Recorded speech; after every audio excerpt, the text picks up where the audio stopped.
Wali Kota Denpasar Jayanegara menyampaikan selain bantuan sembako dan pakaian layak pakai serta pemulihan pasca bencana banjir, warga saat ini sangat membutuhkan bantuan gas LPG yang hanyut terbawa banjir. Hal tersebut disampaikan Wali Kota di sela-sela mendampingi Wapres Gibran Rakabuming Raka saat mengunjungi posko bencana banjir Topati Denpasar.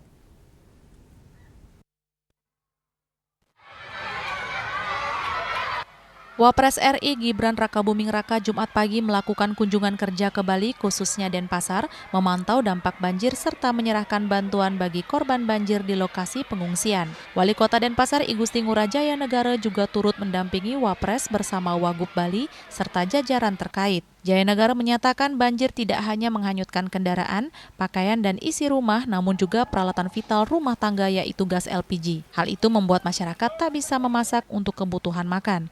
Selain itu, Wali Kota mengatakan salah satu persoalan urgen yang dihadapi korban banjir yaitu kebutuhan LPG pasca hanyut dan menyebabkan masyarakat tidak bisa masak.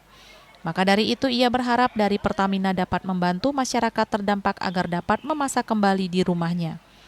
Nah, yang terpenting itu memang apa yang tidak bisa kita kerjakan, keterbatasan kita Denpasar kita sampaikan ke Pak Wapres. Misalkan sekarang kan banyak banjir, tentu semua gas-gas LPG masyarakat tidak bisa masak.